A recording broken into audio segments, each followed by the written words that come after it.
Welcome to our podcast that we are affectionately titling It Needs Salt. Amen. That was an idea from Kadi. I thought it was great because we're in a band called Salt.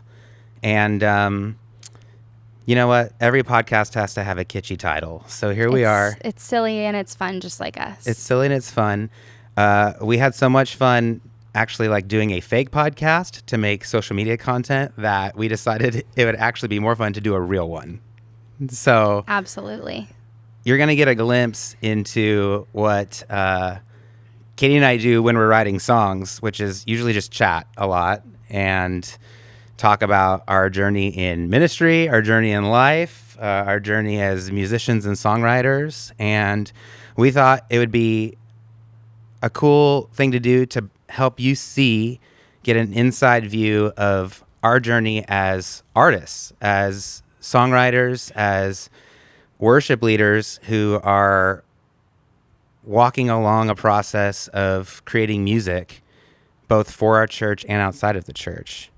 And so we wanted to invite you into that and to kind of show you a little bit of the behind the scenes of what goes on in this world. Yes. Right? I mean, we're pals first. We are pals first. And I feel like we talk all the time about these things, and it's just fun to have it captured and to share it with our friends. Yeah. So I thought it'd be kind of fun because we've been writing music for a couple years now together, more intentionally, releasing music as Salt for just over a year now. And, naturally what comes up in conversations with our friends and our family is what made you decide to do this? Yeah. What made you decide to start doing this? Mm-hmm. Because, we serve in our local church. We've written songs for our church. But, what was the impetus for, doing Salt, more or less, and writing songs and putting them out in that way? Yeah. Do you want to share a little bit about kind of like what led to that? Yeah. I mean, a little bit of background on us is I was your intern. Yes. We started working together at our church and writing songs together for our church. And we just developed a friendship. And I feel like a part of your family. Your wife's like a sister to me. And it's just a really sweet friendship. But also, I think we relate a lot in how we do ministry together, and that really influences the way that we write songs. And a couple years into it, we had a moment, I think, individually, and then brought it together of like, what is God calling us to do with these songs? And is there a place for them that exists outside of the walls of our church? And what does that look like? And how do we pursue that? Should we pursue that? I know for me, there's a lot of insecurity in actually going after something because I'm always afraid that we're going to lose the purity in the offering of these songs. But the Lord has really revealed to me and shown both of us through this process, just like steward what I've given you well. And part of that is just doing it. And so I think that's part of why we're doing this, why we're sharing this, is because it's a common thing, I think, for worship leaders to disguise, a gift that God has given them in humility and shield it from the world. But I think there's a part of us that we should feel the freedom to offer it. Right. And just believe that God's going to do something with it if he wants to. And so that's kind of for me what was going on in my heart and why I said yes to this. Totally. And I was going through probably a very similar, like parallel path in my heart and mind with that as well. Also just realizing that I was writing songs or dreaming up of songs that weren't necessarily meant for like a congregational worship setting, but they were more of just like a ministry song, like a song that's like for your time alone in prayer or in a quiet time, like these songs that are kind of like meant to be sung for you, over you, which there's like space for that in our church gatherings, of course, but they weren't these like we're all joining in this song together every time. But it still felt like that was something I wanted to actually like bring out and finish that work and not just suppress it because it wasn't for this one purpose. Exactly. And so I think we found ourselves wanting to have an outlet for that, but also make it really clear that it wasn't because our church is lacking in anything or because we're looking for something better than ministry. I mean, maybe it'd be cool to talk about even our experience as worship leaders in our church, because I think you and I both really enjoy, you know, the roles that we have in our local church. We both love our church. It's like a vibrant and great community. There's so much support within it. And so it's like the last thing I want to step away from. Totally. Right? There's like a joy in serving it as a worship pastor. And so, Yeah. you know, maybe it'd be cool to speak to even the balance of kind of having a heart for ministry, but also being an artist, because something that I am learning to be more confident in is calling myself an artist. And there's probably a lot of people who are in ministry in churches who they're in it for a reason because they have a talent in music. They probably have an artistic, you know, quality about them. They're creative. They're passionate about the arts. And yet there's this like fear of like letting that come out in a way that is, you know, a blessing to people because maybe it threatens the agenda of the church or someone's perceived agenda. Exactly. Right? Yes. So maybe like even for you, and maybe I'll share after you share, how have you begun to balance that of like being somebody that has a voice, an artist's voice, but also having a heart for, you know, ministering to your community? Yeah. It's funny. I was talking with my husband a couple days ago, and, you know, he's the kind of person that always wants to like dream about things, you know, 5, 10, 15, 20 years from now. Yeah. And in a way that makes me nervous because it feels like it's a threat to even like where I'm at presently. But it's also important because I think it reveals what's actually like my mission, what I care about. And so I said to him, like, I'm a worship leader first, you know, like if everything else was stripped away and I wanted God to use me for only one thing, I want to be in a room with people singing, praising God. And I think that helps me to even put songwriting and artistry in view, because being rooted in ministry in a local church and doing life with people, worshiping alongside of people regularly, that fuels everything else. Yeah. You know, obviously like our devotional life with the Lord and, you know, practicing the skill of songwriting is important, but the actual ministry, like the local church ministry, that is really where I feel like I even draw most of my inspiration from for these songs. Like, Yeah. we were just talking with a friend, a coworker who came in, and she's sharing how, you know, the songs that we have are so personal to her. And I don't think that's by accident because we're living life with her. Yeah. And so our songs are a testimony of our ministry. And I never want to lose that. So Yeah. I think that's what's helped me be confident in saying, yeah, I'm an artist, I'm a songwriter, but that's because I'm leaning into the ministry and the work that I'm doing here. Yeah. And how God is shaping me in this church community. Yeah.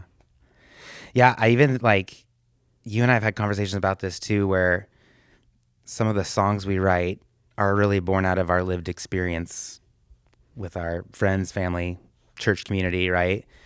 And sometimes there's this tension of it doesn't feel like a hit or it doesn't feel like it belongs on like Christian radio. Yeah. Right? So then we're like asking ourselves, what's the marker of like a good song? Totally. Because there's like recipes for commercial success, but then there's like recipes for like, you know, for it to actually just have a real impact in someone's life. And like, you know, we're brand new to this whole releasing music thing. We're unsigned, you know, like there's all these hoops that it feels like you have to jump through just to get attention so that you can have help with even getting more music out. Yeah. And so there's like this pressure to like write a song that sounds like this. Totally. Or says this. Yeah. Or fits this mold. But also what's excited me about writing music with you is that it's like, it's real. Yeah. For us. Yeah. It's like, it's, we're not trying to like write an ideal song for someone else, but we're trying to like write a song that's like real from what we're living. Yeah. And that is both gratifying but terrifying. Totally. Right? Yes. Well, we've written in a lot of different contexts, I think, over the years, and there's been more opportunities for us fairly recently.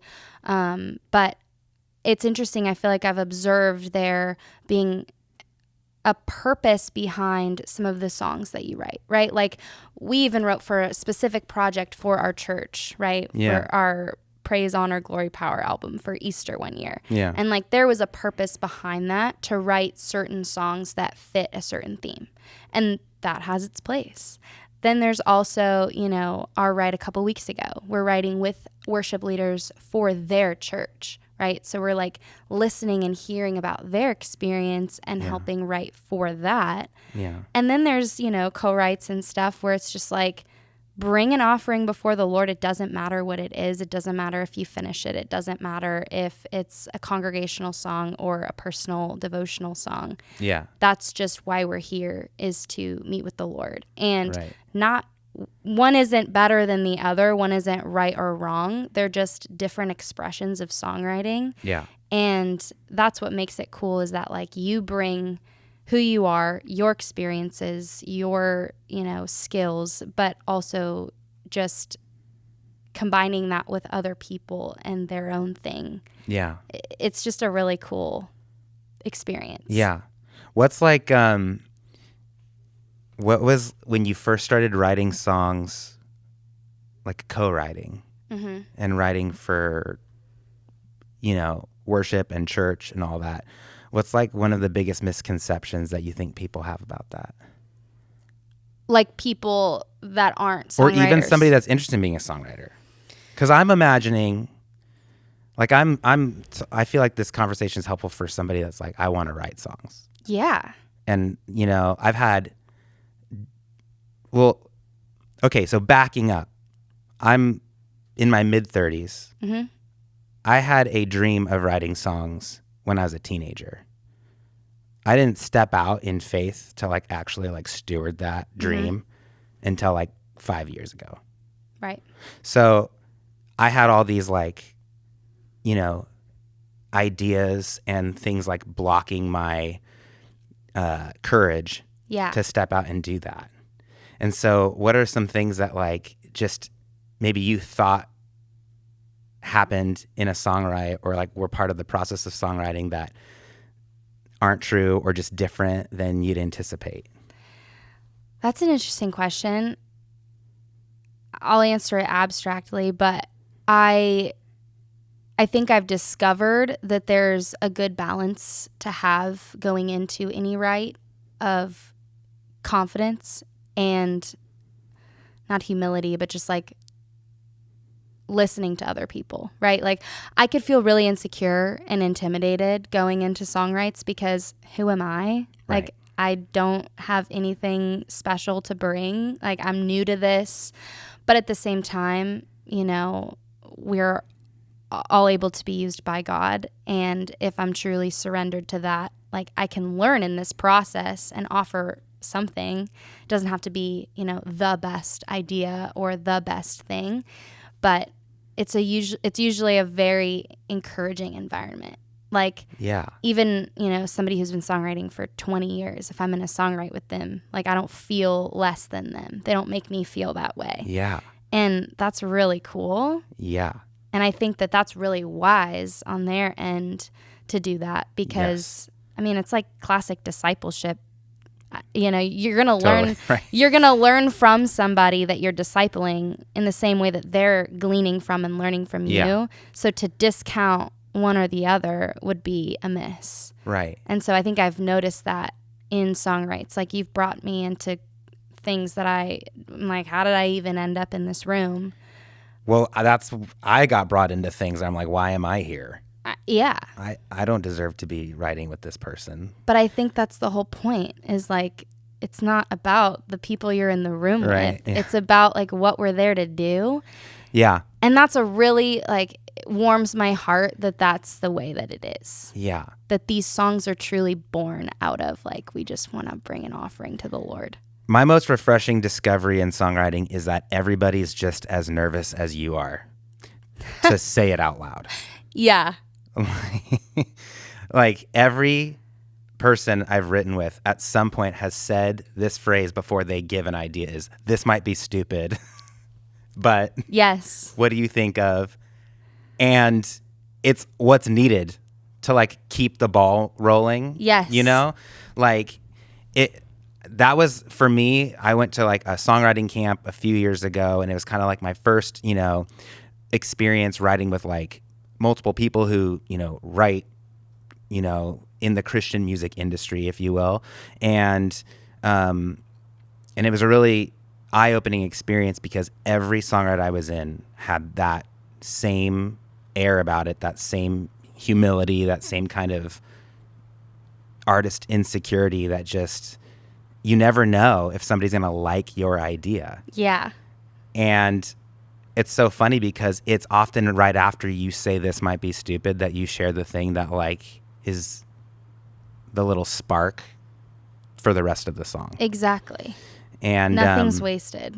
Yeah. And it's like, I've tried writing songs by myself. There's a handful of songs I really like that I've written completely by myself, but I honestly think that it was still a co-write because the Lord really finished it for me. It wasn't just born out of my brain. But like there is this like special thing about writing with someone else where it's like iron sharpening iron, someone taking your half finished idea and adding their idea, and now it's like greater than the sum of its parts. And I feel like that's what's really special about even, I've never released music under my name in a serious way, but having a band with you, it's like, it feels so easy to like put something out there because it's something that's like, all right, well, if no one else likes this, at least Kadi does. Yeah. We share it. Yeah. If everybody else thinks this stinks, I'll blame that idea on you. At least Kadi and I are listening to the Dropbox link in our cars and vibing to it. Yeah. So, and our spouses. Totally. They're, our biggest fans. Exactly. So there's 4 people. Add our parents in the mix. There we go. That's all I need. Exactly. Right? But that's the thing. Like, I don't know. There's songs that we wrote that we may never do anything with, but the choruses or the bridge or the verse, whatever it is that like is the best part of the song that we won't do anything with, like that's not wasted to me because those will still run through my mind when I need it. Like God uses that offering that we made before him or those prayers that we, wrote down and put a melody to. He uses that to like minister to me. And I'll even think about people that I want to send songs to and I'll send them a Dropbox file. And it's like, maybe that's all that is for. Yeah. But it's not wasted. Yeah. And I think that's really special. And I never want to lose that because that's the purpose. That's the whole point. Yeah. And I think that's what I'm so excited to like help people see. Because the last thing I want to be is another person vying for your attention on Instagram. Yeah, we hate Instagram. Yeah, it's so hard. And maybe we can't post the clip of us saying we hate Instagram on Instagram, but it is so hard. And it's hard because we believe in the music. 1,000%. And we believe people should hear it.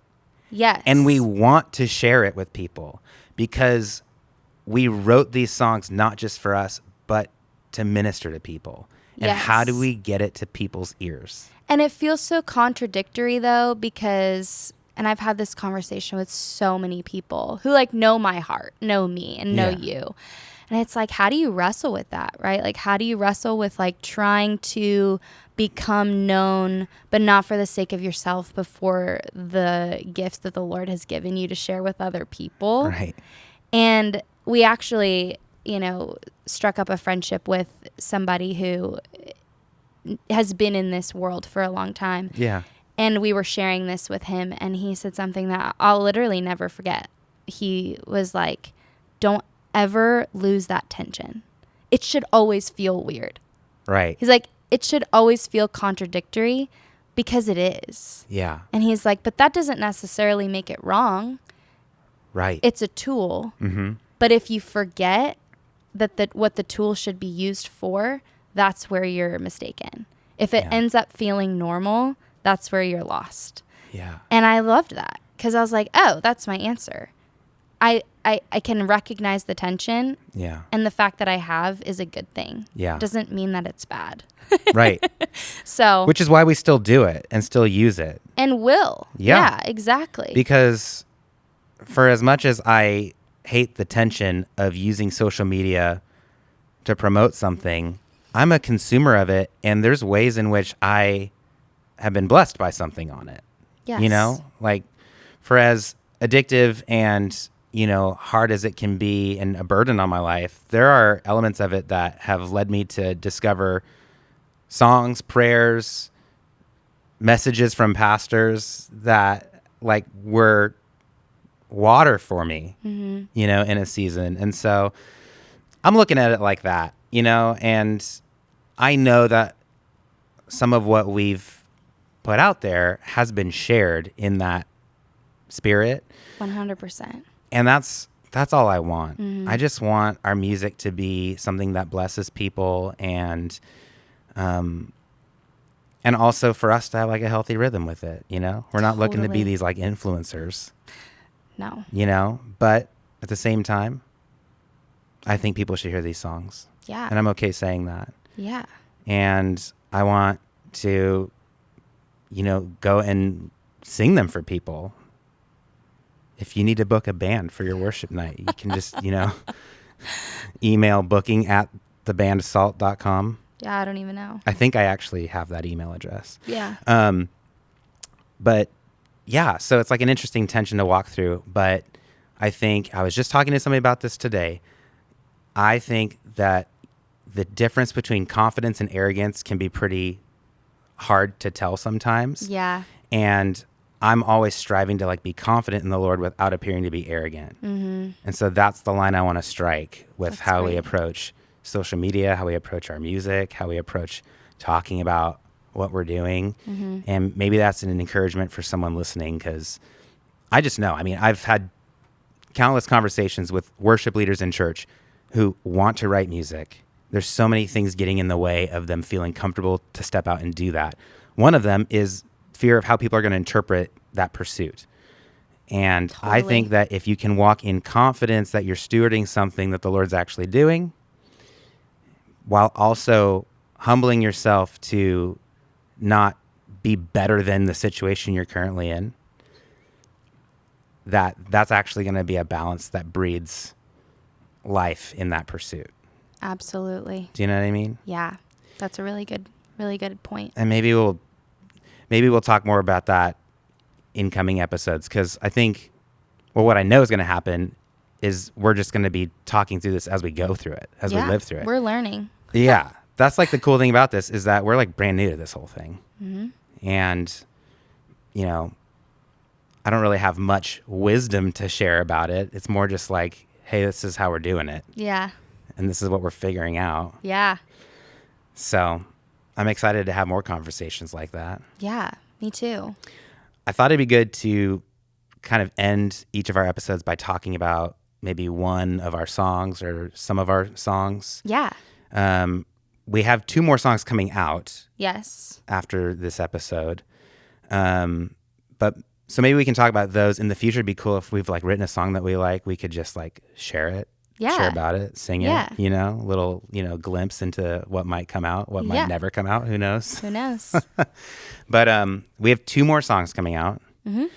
The next one coming out is called At the Edge. Tell me about At the Edge. At the Edge, one of our first songs we wrote.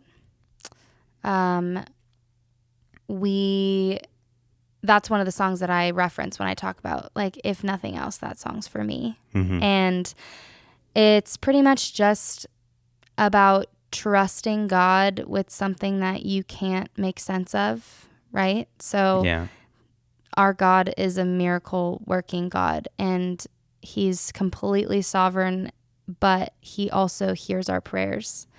And that bridge is important to me. Like, I ask and you hear me, whoa, our God hears our prayers, and he's going to do something with it, whether that's directly answer them or do a work in our heart to lead us to see what he's actually up to. Yeah.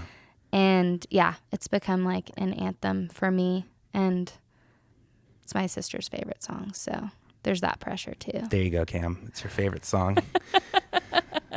She's stoked about it. That's for sure. She is. I credit that song to the reason why Salt exists. Yeah, I would too.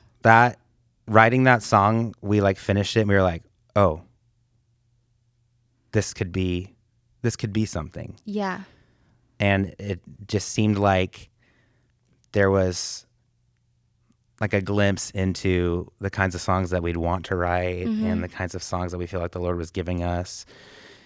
This whole project, again, playing the game of like how music works these days. We've been releasing one song every every other month. Every 6 weeks. Till it amounts to an EP, right? Yeah. But it's also given us a healthy pace, I think. We didn't just drop music and then this disappear. Isn't our full-time job. No, it's definitely not. And so it's given us a healthy pace. But this collection of songs, At the Edge being in addition to the other songs that have come out, and then Holy Moments, which is the name of the EP, the name of the last song that's coming out.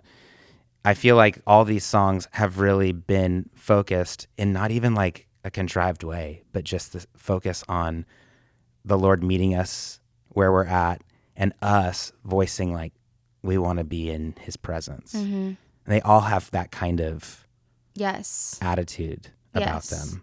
Yeah. They're faith songs. Yeah. It's like, whatever my circumstances, Lord, would you strengthen my faith? Yeah. When I'm in your presence. Yeah. Yeah. Yeah. And funny enough, I think we wrote them because we wanted songs like that in our life. Yeah. Only to realize we might need them later. Yeah. Amen to that. So it's funny because I'm hearing some of the songs that we wrote 2 years ago, and hearing them with things I'm dealing with in my life now, and going, holy moly, Lord, did you just give me a gift 2 years early? Yeah. That I would need to open back up. Totally. And that's been really refreshing too. It's actually made me go back and listen to old music that I've stopped listening to so that I can be moved by it all over again. 100%. Because there's so much new music coming out. I'm always listening to whatever's brand new. Yeah. Only to realize that music that moved me 5-10 years ago is just as powerful. Yes. And so I hope that that's kind of the experience people have with our songs, is that they are helpful in certain seasons of their life, but they can continue to be helpful. Totally. And, some of the songs we write, I think, are great for a church setting. We've led some of our songs in church. And actually, we have a whole team of worship leaders at our church that volunteer, and they always want to sing the songs that we write. And then we're all nervous. We don't want to push our songs in church. I'm I don't know, that might be too much. If you want to sing it, that's cool. But it really is special and just a blessing to be able to write them and share them with people. So October, baby, it's coming out. It's coming out. And we're in the middle of writing again. Yeah. Which has been a fun season. Also, something I'm really excited for, might be premature to share, but we're working on doing a song share where we film and record kind of stripped down versions of the songs that we already have out. And we just invited a bunch of our friends to come and be filmed with us. Yeah. And I'm really excited to share that because we booked ourselves for our own concert. That's exactly what we did. Yeah. Yeah. And we're just going to film it. Yeah. So it's I going to be can't great. wait. I know. Another way that I reconcile all of these like whys and hows and insecurities in my own heart is this is fun. Like, this is just fun for me, for us, and for our friends. So, you know, as much as it is like, Lord, use this to further, you know, drawing people nearer to you. Like, my prayer is also just like, thank you for giving me something exciting and fun to like have as an outlet for, you know, the harder things in life and in ministry, because I'm doing it for him anyway. Yeah, So, for sure. yeah. Same for me. It's like a lifeline, and it's like something that gives me life Yes. rather than takes from it. Yes. And even as difficult as songwriting can be, there's still something really rewarding even if we get to, like we were writing today, we didn't finish the song. Mm-hmm. You know, there's like 10 minutes of silence between like 2 minutes of ideas while we're sitting there trying to think of a lyric or something. Yeah. But it's like something about it is still, it's like making us pay attention to what God's doing. Exactly. So for that, I'm grateful. Totally. Right? Yeah. And yeah, I'm excited for just chatting more about this. I'm excited to continue writing music. I'm excited to share what that experience is like and just bring you along the journey. Join us. Join us. It needs salt. It needs salt. That's it. Next stop, merch, stickers for your laptop. Katie's very anti-merch. I'm not. It's okay. I'm working through all of it. Yeah, no, okay? It's okay. It's fine. I'll just keep giving you ideas till one sticks. That's another funny thing, just to end this. You're not only watching us, you know, start a journey or listen to a call from God, you know, write a bunch of songs, record them, see how it goes, whatever. You're watching a millennial and a Gen Z brother and sister really like try to find common ground on how to do this. Yeah. So there's something for everybody. Don't count yourself out. Don't count yourself out. Give us, you know, if you want to drop in the comments the best bridge building methods cross generations. Oh my gosh. Just let us know. Yeah. I'm learning how to speak the lingo, you know? Same. But my bedtime keeps moving up earlier and earlier these days, so who knows what's going to happen. I know. I'm just getting old. Old man. Yeah, well. Anyway, you heard it here first. It needs salt. Till next time. Bye-bye.